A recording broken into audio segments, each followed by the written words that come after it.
প্রিয় দর্শক দেখুন, আলেম হয়ে আমার নবী করিম সাল্লাল্লাহু আলাইহি সাল্লামকে তার দরুদ নিয়ে কিভাবে দরুদকে ব্যঙ্গ করতেছে দেখুন।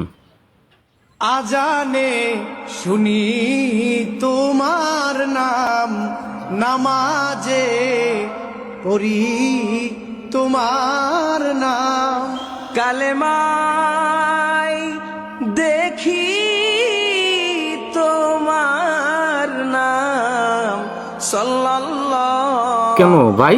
আলা মুহাম্মাদ। প্রিয় দর্শক, এভাবেই এদের কাজ হচ্ছে আমার নবী করিম সাল্লাল্লাহু আলাইহি সাল্লামের শান ও মানকে খাটো করা। এদের কি যে হয়েছে আসলেতে, এরা কি যে ভাবে, আর এরা যে বলল যে আজানে শুনি আপনার নাম, কলেমায় দেখি আপনার নাম। কেন দেখেন, পড়ার সৌভাগ্য হয় না? কলেমায় দেখে নবী করিম সাল্লাল্লাহু আলাইহি সাল্লামের নাম দেখে হিন্দু, বৌদ্ধ, খ্রিস্টান এরা দেখে, কিন্তু পড়ার সুযোগ হয় না। কেন আপনাদেরও কি পড়ার সুযোগ হয় না?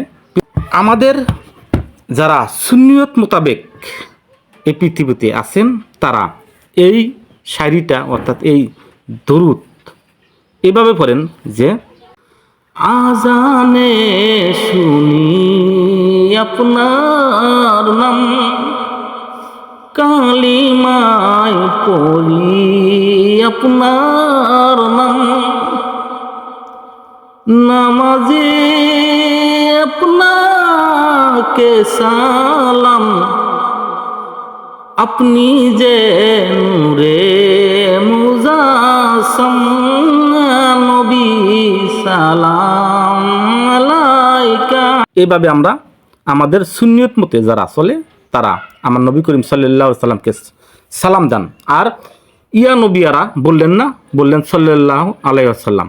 ইয়া নবীটা তারা বলতে চায় না, কারণ ইয়া নবীকে তারা হাজির নাজির মানতে চায় না।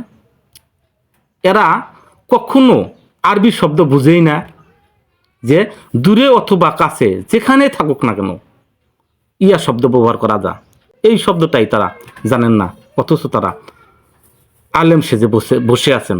প্রিয় দর্শক, আমরা আজকে এআইকে জিজ্ঞাসা করব, ইয়া শব্দ দ্বারা দূরে অথবা কাছে বোঝানো যায় না না যায়? এরা ভাবে আমরা সুন্নিরা নবীজিকে কাছে ভাবি আর তার জন্য আমরা ইয়া শব্দ ব্যবহার করি, কিন্তু এর জন্য এরা ইয়া শব্দ বলতে চায় না। কিন্তু ইয়া শব্দ দ্বারা দূরে অথবা কাছে দূরটাই বোঝানো হয়, এই শব্দটি তারা জানে না। এরা আলেম সাজে বসে আছে। দেখুন, আমরা ইআইকে জিজ্ঞাসা করব যে ইয়া শব্দর দ্বারা দূরে অথবা কাছে বোঝানো যায় না না যায়, নবীজিকে হাজির নাজির বোঝানো যায় না না যায়, এবং কি তারা যে বললেন কলেমায় দেখি আপনার নাম, কিন্তু তারা বলে নাই কিন্তু যে কলেমায় পড়ি আপনার নাম, কিন্তু তারা কলেমা তাদের হয়তো নসিব হয় নাই। তাদেরকে আল্লাহ রহমত দ্বারা আল্লাহ তাদেরকে হেদায়েত দান করুক। আর আমরা আজকে জানবো এই প্রশ্নগুলোর উত্তর আমরা এআই থেকে জানবো।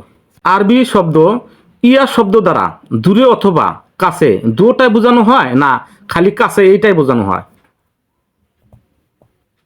অনেক সময় সেই শব্দটা দূর বা কাছের ভাবটা বোঝাতে পারে, আবার কিছু শব্দে কেবল কাছে ইঙ্গিত করে। এটা সম্পূর্ণরূপে প্রেক্ষাপটের উপর নির্ভর করে। প্রিয় দর্শক, দেখতে পারলেন এআইকে আমি জিজ্ঞাসা করলাম যে ইয়া শব্দ দ্বারা দূরে অথবা কাছে এই দুটাই বোঝানো হয়, এই কথাই বলছেন। আপনারা তো দেখতে পারলেন। তাই এরা কখনো আমার নবী করিম সাল্লাল্লাহু আলাইহি সাল্লামের শান ও মান বাড়াবে না, বরঞ্চ এরা আমার নবী করিম সাল্লাল্লাহু আলাইহি সাল্লামের শান ও মান খাটো করার জন্যই এই পৃথিবীতে জন্মেছে।